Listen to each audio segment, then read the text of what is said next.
Hey, how's it going, everyone? I hope that you're all having an amazing day.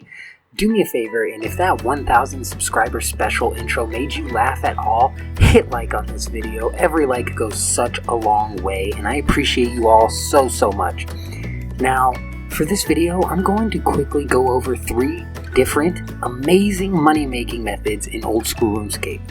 Now, only one of these methods has any real requirements, but all of these methods' amount of profit per hour will vary depending on what the current prices of things are. So be sure to always double check your profit margins before dumping too much money into any money making method, not just these 3. But let's get right into it with method number 1 being cutting pineapples.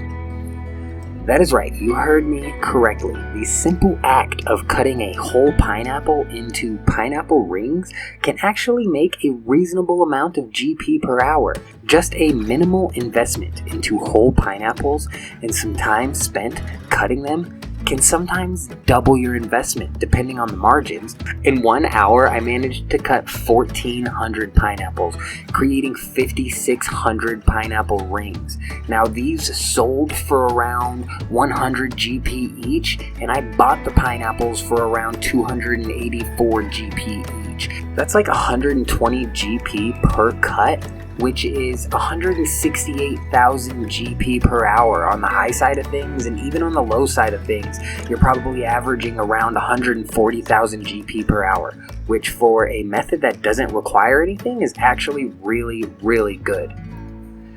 Method number 2 is one that I've gone over before, but is also one that can still gain you some major GP, and it's aviansies in the wilderness. They drop insane amounts of noted adamant bars, and in my experience, I normally average around 1 noted adamant bar per aviansie kill. Now, take into consideration that they drop the noted adamant bars in groups of 4s, and sometimes I will kill 6 avians without an adamant bar drop, but then receive 2 drops back to back, equaling out to 8 kills and 8 adamant bars. This is not exactly how that works. It was just an example of how I mean that I get around 1 bar per kill. But alongside noted adamant bars, avians also drop a ton of alchable items like rune daggers, rune limbs, and even ecumenical keys now, which you can alch for 60,000 GP each. I've had lucky hours at avians making 2+ mil per hour, and I've had unlucky hours at avians making only 1 mil. But I always have a blast there.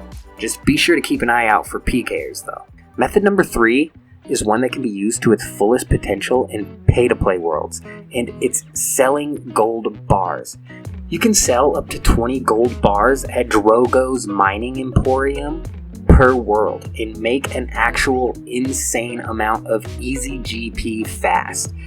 Now, when you sell the first 5, you're making like 3 times the amount of investment that you put into it, and when you sell the next 15, you're making between 1.2 and 3 times the amount of investment you put into it. And selling 20 bars per world, you're looking at making like 1.6 thousand GP per world, which can be like nearly 8,000 GP per minute, which if you guys do the math on that is like 480,000 GP per hour.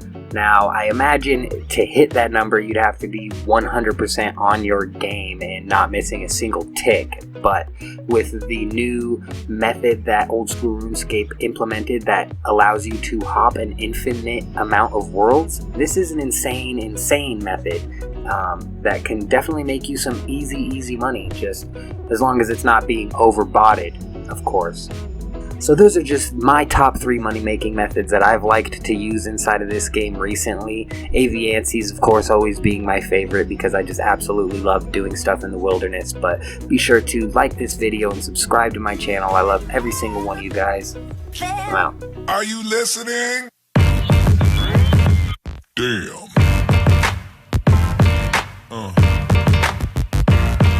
Yeah. Yeah. Yeah.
Alright, I'm going to have to end the video right there. I've got some in real life stuff that I need to take care of.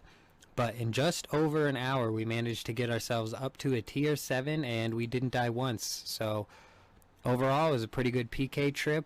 I do want to add that when I was PKing on the British Worlds, I never experienced a whole ton of lag. But I did notice quite a difference playing on the United States Worlds. So I think it's quite a cool idea that they got going on, swapping these servers back every so often. But either way, it didn't really matter to me. Without any more talking, that's the end of this video, so thanks.